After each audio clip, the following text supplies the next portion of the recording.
Hello दोस्तों, मेरे YouTube channel पर आपका स्वागत है। तो चलिए कहानी शुरू करते हैं। और कहानी अच्छी लगी तो प्लीज़ चैनल को लाइक, सब्सक्राइब एंड शेयर जरूर कीजिएगा। Main hall.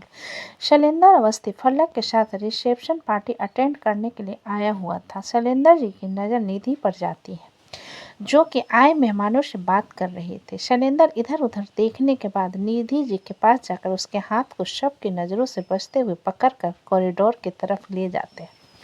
निधि जी शैलेंद्र से अपना हाथ छुड़ाते हुए बोली, ये क्या बदतमीजी है। शैलेंद्र निधि जी को घूरते हुए बोले, निधि, मैं आखिरी बार तुमसे कह रहा हूँ, अदिति को बताओ, मैं उसका पिता हूँ, वरना मैं खुद जाकर उसे बता दूंगा। पिता?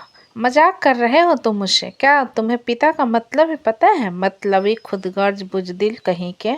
निधि जी ने गुस्से में शैलेंद्र से कहा। शैलेंद्र निधि जी के हाथ को कसकर पकड़ते हुए बोले, क्या तुम चाहती हो कि मैं इस पार्टी में सबके सामने ये बात रिवील करूं कि मैं अदिति के बाप हूँ? निधि जी कुछ कहती है उससे पहले ही पीछे से आवाज आते हैं, मम्मा, ये क्या हो रहा है यहाँ पर? निधि जी पलट कर देखती है, जहाँ पर अदिति हैरानी से खड़ी उन दोनों को देख रही थी। इधर सारंग बिल्ला में रिया अनमोल को देखते हुए बोली, आप यहाँ क्या कर रहे हैं? अनमोल अपनी एक आईब्रो ऊपर करके बोला, एक्सक्यूज मी, ये मेरी बुआ का घर है, मैं जब चाहूँ तब यहाँ आ सकता हूँ। रिया अनमोल की बात सुन झीप जाती है और विकल्प की तरफ देखती है, कहती है, चलो ना, मेन हॉल में चलते हैं। अनमोल रिया के सामने आ उसे घूरते हुए बोला, मैं तुम्हारा बॉयफ्रेंड हूँ, मेरे हाथ में हाथ डालकर चलो ना। विप्लव मुस्कुराते हुए रिया को छेड़ने का अंदाज में बोला, वाओ मोटी, फाइनली मेरे भाई के साथ तेरा चक्कर चल ही गया।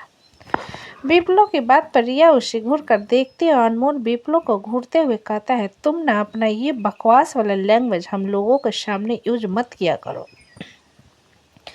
विप्लव अनमोल की बात पर मुंह बनाता है और अनमोल रिया के हाथ को पकड़ प्रकृति के सामने आकर कहता है, रिया का नेचर फ्रेंडली है, मैं उसे ज़्यादा अच्छे से तो नहीं जानता, लेकिन किसी के चेहरे को देखकर और उसके बर्ताव को देखकर उसे कैरेक्टरलेस भी साबित नहीं करते, इसलिए ज़रा तमीज़ से बात करना दोबारा से।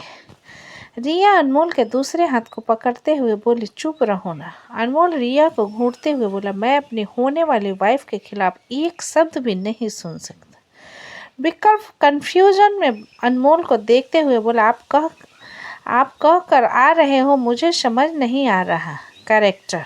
अरे कुछ भी नहीं हुआ है, ये तो कुछ भी कहते रहते हैं, तुम उनकी बात को ज़्यादा ध्यान मत दो।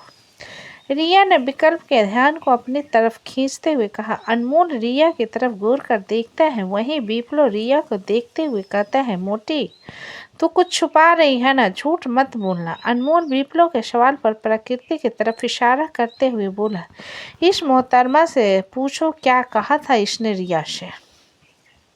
विकल्प प्रकृति की तरफ देखते हुए बोला, तुमने क्या कहा रिया से? रिया विकल्प के हाथ को पकड़कर बोली, उसने मुझसे कुछ नहीं कहा, तुम इस तरीके से क्यों?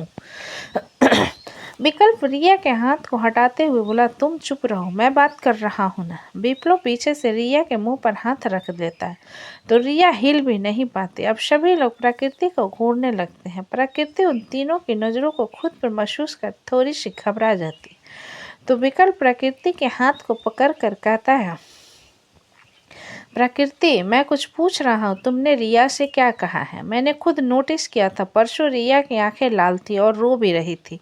और वो प्रकृति एक नज़र रिया को देखने के बाद विकल्प से बोली, यू नो ना, आई लव यू।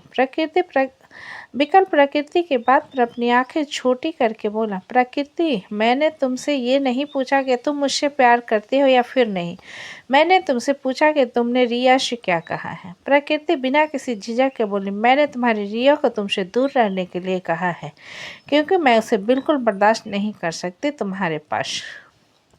विकल्प अपने दांत पीसते हुए बोला, वो मेरी फ्रेंड है, जैसे तरुण तुम्हारा दोस्त था। प्रकृति अपनी आंखें छोटी करके बोली, सीरियसली? तरुण सिर्फ मेरा दोस्त था, तुम्हारी इस रिया की तरह दिन भर चिपकता नहीं था मुझसे। विकल्प प्रकृति को कुछ कहने के लिए मुंह खोलने लगता है तो विप्लव कहता है, यू नो व्हाट, हम लोगों ने सोचा था कि तुम्हारे और विकी भाई के साथ जरूर कोई मिसअंडरस्टैंडिंग होगी, जिसे हम क्लियर करना चाहते थे, लेकिन अब पता चल रहा है कि तुम्हारी तो सोच ही घटिया है। प्रकृति विप्लव की बात पर बोली, जरा तमीज से बात करो विप्लव। विप्लव रिया को अनमोल की तरफ धक्का देकर प्रकृति के सामने आकर बोला, लड़की हो इसलिए कुछ नहीं कह रहा हूँ। अगर कोई लड़का होता और मेरी रिया के ऊपर उंगली उठाता तो अभी तक मैं उसके चेहरे का नक्शा बिगाड़ चुका होता। तुमसे तो फिर भी तमीज से बात कर रहा हूँ। प्रकृति घूरकर विप्लव की तरफ देखती है और विकल्प विप्लव को एक नज़र देखने के बाद प्रकृति से कहता है, अब मुझे पूरा यकीन है कि मेरा जो फैसला था बिल्कुल परफेक्ट था, क्योंकि सारंग परिवार में उन लड़कियों की कोई जगह नहीं है जो हमारे परिवार को तोड़ने की कोशिश कर, और तुम्हें तो रिश्ते का मतलब ही नहीं पता। अनमोल प्रकृति की तरफ देखकर बोला, मुझे नहीं पता तुम्हारे और विकल्प के बीच में क्या लेना देना है, लेकिन दोबारा कभी रिया को पॉइंट करने की कोशिश मत करना, वरना मैं धमकी कभी नहीं देता। इतना कहकर अनमोल रिया के हाथ को पकड़कर उसके अपने साथ लेकर हॉल की तरफ चला जाता है। विकल्प एक नज़र प्रकृति को देखने के बाद विप्लव के साथ वहां से चला जाता है। प्रकृति बस अपनी मुट्ठी मजबूती से कसकर बांधे उन लोगों को जाते हुए देखती रह जाती। इधर निधि जी पलटकर अदिति की तरफ देख रही थी, जो कि हैरानी से शैलेंद्र और उसे देख रहे थे। निधि जी अदिति के पास आकर बोली, आटू। अदिति निधि जी की बात पूरी होने से पहले ही शैलेंद्र की तरफ इशारा करते हुए बोली, मम्मा ये अंकल क्या कह रहे हैं? ये मेरे पापा? हाँ मैं तुम्हारा पिता हूँ, शैलेंद्र ने निधि के सामने आकर कहा। अदिति कंफ्यूज होकर बोली, लेकिन मेरे पापा तो मर चुके हैं, आप मेरे पापा कैसे हो सकते हो अंकल? शैलेंद्र निधि जी की तरफ इशारा करते हुए बोले, मुझसे नहीं अपनी माँ से पूछो कि कैसे उसने तुम्हें मुझसे दूर कर दिया। अदिति कंफ्यूजन में निधि जी की तरफ देखते हुए बोली, मम्मा। निधि जी अदिति के चेहरे को पकड़ कर बोली, आटू आपको अपनी माँ के ऊपर ट्रस्ट है ना? अदिति अपना सिर हिला देती है, जिस पर निधि जी कहती है, ये जो अंकल है ना, इनकी दिमागी हालत ठीक नहीं है, इसलिए वो तुम्हें अपनी बेटी कह रहे हैं। अदिति निधि जी की बात पर शैलेंद्र की तरफ देखते हुए बोली, अंकल आप मुझे अपनी बेटी कह सकते हो, मुझे कोई दिक्कत नहीं है, बस जल्दी से आपकी तबीयत ठीक हो जानी चाहिए। शैलेंद्र निधि जी को बुरी तरीके से घूरने लगते हैं, जिस पर निधि जी उसकी नज़रों को इग्नोर कर अदिति से बोले, तुम्हारे सीनियर नीचे तुम्हारा इंतजार कर रहे हैं, जाओ उनके पास। अदिति निधि जी के हाथ को पकड़कर बोली, मुझे आपके साथ जाना है, चलिए ना। निधि जी अपना सिर हिलाते हुए बोली, तुम चलो मैं आ रही हूँ। अदिति अपना सिर हिलाकर शोभित की तरफ चली जाती है। अदिति के जाने के बाद निधि जी शैलेंद्र की तरफ देखते हुए बोली, एक बात अपने दिमाग से अच्छे से घुसा लो, और शैलेंद्र मेरे जीते जी तुम अदिति को अपनी बेटी कभी साबित नहीं कर पाओगे, इसलिए बेहतर होगा कि तुम अदिति की जिंदगी से ऐसे गायब हो जाओ जैसे हवा का झोंका। शैलेंद्र अपनी आंखें छोटी करके बोला, तुम्हें पता होना चाहिए निधि, मैं अपनी चीज़ों को हासिल करने के लिए किस हद तक जा सकता। निधि जी अपना सिर हिलाकर बोले, तुम्हारी कई सारे कारनामों के सबूत मेरे पास है। कहीं इस बारे में मैं तुम्हारी बेटी को बता दिया तो जिस जुबान से वो तुम्हारी तारीफ करते नहीं थकती ना, उसी जुबान से वो तुम्हें इतनी गालियाँ देगी कि तुम्हें खुद में शर्म आएगी। शैलेंद्र अपनी आंखें और छोटी करके बोले, तुम मुझे धमकी दे रही हो?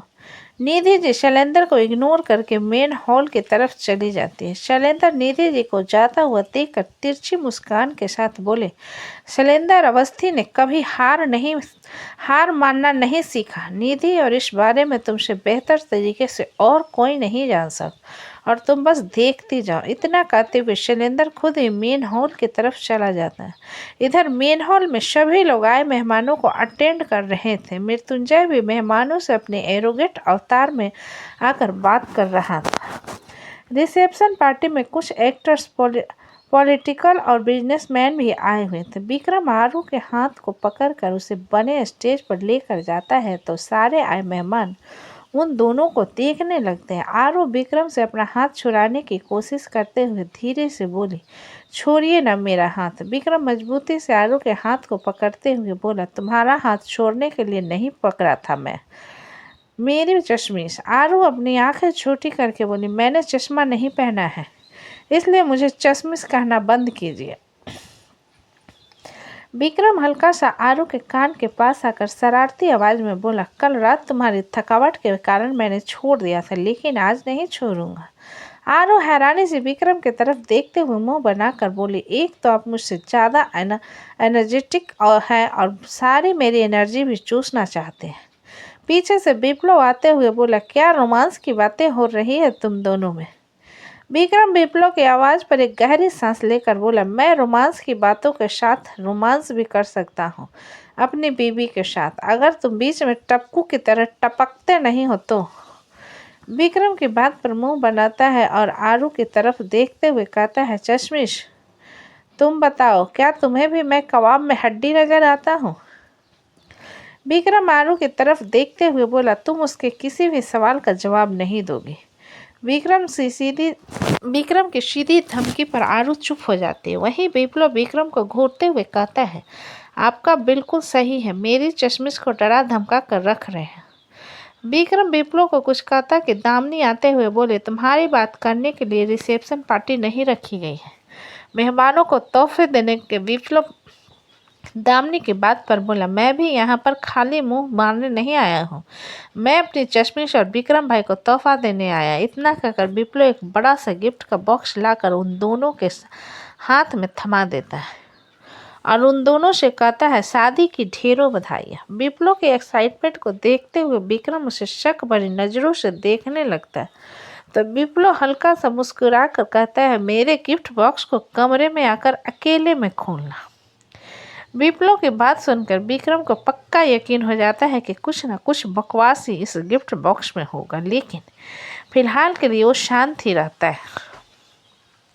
धीरे धीरे आए सारे मेहमान आरू और विक्रम को तोहफे देने लगते। इधर महक सारे काम को देख रही थी कि एक वेटर महक की तरफ ड्रिंक बढ़ाते हुए कहता है, आपको सर ने देने के लिए कहा है। महक सिर घुमाकर मृत्युंजय की तरफ देखती है तो मृत्युंजय अपना सिर हिला देता है, जिस पर महक ड्रिंक लेकर उसे पी जाती है। महक फिर से अपने काम में लग जाती है। धीरे धीरे पार्टी आगे बढ़ने लगती है। सुधांशु चुपचाप खड़ा गेस्ट को देख रहा था कि उसके पास ध्रुवी आकर बोली, क्या सब लोगों को देख रहे हो? यहाँ पर एक से बढ़कर एक बिजनेसमैन आए हुए हैं, तुम्हें अपने बात करनी चाहिए। सुधांशु ध्रुवी की बात पर उसकी तरफ एक नज़र देखने के बाद बोला, बिजनेसमैन दिल के काले होते हैं, जो अपने के ही नहीं होते, और उनमें से नहीं हूँ मैं नहीं हूँ। ध्रुवी सुधांशु की बात पर उसे देखते हुए बोली, तुम इतना डायरेक्ट बात क्यों करते हो? सामने वाले को बुरा लग सकता है, ये मेरा मामला नहीं है, अगर किसी को बुरा लगेगा तो। सुधांशु ने सीधा सा जवाब दिया। ध्रुवी सुधांशु के हाथ को पकड़कर उसे अपने साथ कॉरिडोर की तरफ ले आती है तो सुधांशु कंफ्यूज में उसे देखने लगता है। ध्रुवी सुधांशु को देखते हुए सीधे स्वर में बोली, want to marry you what? Sudhanshu ने हैरानी भरी आवाज में कहा। ध्रुवी हल्का सुधांशु के पास अपने पंजों के बल खड़ी है, उसके होठों के कॉर्नर पर किस करके दूर होकर बोली, आई लाइक यू साइड सिद्ध। इतना कहकर ध्रुवी दूसरी तरफ चली जाती है। सुधांशु बस उसे जाते हुए हैरान भरी नज़रों से देखने लगती। महक रचना के साथ आए मेहमानों से बातें करने लगती है कि एक आदमी महक के कंधे पर टैप करता है। महक रचना के साथ पलट कर उसे आदमी की तरफ देखती है। रचना उस आदमी को पहचान जाती है और महक से कहती है, ये शोभित का क्लासमेट है, संजीव शुक्ला। महक उस आदमी की तरफ देखकर हल्का मुस्कुराकर उसे नमस्ते कहती है तो संजीव अपना हाथ आगे करता है। महक कन्फ्यूजन में उसे देखने लगती है, जिस पर संजीव हल्का मुस्कुरा कर कहता है, क्या मैं आपके साथ डांस कर सकता हूँ? महक कन्फ्यूजन में और रचना की तरफ देखने लगती है तो रचना महक के कंधे पर हाथ रख कर कहती है, कोई बहुत बड़ी बात नहीं है, जाओ डांस कर लो। रचना की बात पर महक अपना सिर हिलाती है और डांस फ्लोर पर चली जाती है, जहाँ पर और भी लोग डांस कर रहे थे। महक उसके साथ डांस करने लगती है। मृत्युंजय, जो कि आए गेस्ट को अटेंड कर रहा था, राजीव उसके कंधे पर थपथपाता है तो मृत्युंजय उसकी तरफ देखने लगता है। राजीव सामने की तरफ इशारा करते हुए बोला, संजीव शुक्ला। मृत्युंजय स्वर घुमाकर डांस फ्लोर की तरफ देखता है, जहां पर संजीव महक के साथ क्लोजली होकर डांस कर रहा। मृत्युंजय की आंखें छोटी हो जाती हैं। संजीव मुस्कुराते हुए महक के साथ डांस कर रहा। उसकी मुस्कान को देखते हुए राजीव मृत्युंजय से बोला, लगता है उसे रोने का बहुत शौक है। मृत्युंजय अपना सिर हिलाते हुए बोला, रोने का नहीं, उसे अपनी जिंदगी से प्यार नहीं है। राजीव हल्का मुस्कुरा कर बोला, बस कोई तमाशा मत कर, इस बात का ख्याल रखना। मृत्युंजय पूरी पार्टी में नज़र घुमाकर बोला, सारे मेहमान अपना अपना काम कर चुके हैं, उन लोगों को पहली फुर्सत से मैं यहाँ से निकालने के लिए कहो। इतना कहकर मृत्युंजय अपने कदम महक की तरफ बढ़ा देते हैं। महक बस मुस्कुराते हुए संजीव के साथ डांस कर रही थी कि कोई उसे पूरे कमर से पकड़कर अपनी तरफ खींच लेते तो महक सीधा उसके सीने से जा लगती है। महक अपना सिर घुमाकर देखती है जहां पर मृत्युंजय उसे अपनी नीली आंखों से घूर रहा था। महक के चेहरे को तोते उड़ जाते हैं। मृत्युंजय संजीव की तरफ देखते हुए बोला, मेरी बीबी है, निकलो यहाँ से। मैं बस डांस कर रहा था, संजीव ने अपनी बात रखते हुए कहा। मृत्युंजय अपनी आंखें छोटी करके बोला, मेरी बीबी है। संजीव अपना सिर हिलाते हुए दूसरी तरफ चला जाता है। मृत्युंजय महक को कंधे से पकड़ अपने पास लाकर बोला, पार्टी खत्म हो चुकी है। महक मृत्युंजय के बात पर मुस्कुरा कर बोली, लेकिन ऐसा क्यों? मृत्युंजय अपनी आंखें छोटी करके बोला, तुमने नशा किया है? तो दोस्तों, कहानी कैसी लगी मुझे कमेंट में लिखें। अच्छी लगी हो तो प्लीज़ चैनल को लाइक करें, सब्सक्राइब करें और ज़्यादा से ज़्यादा शेयर करें। कहानी को पूरा सुनने के लिए धन्यवाद।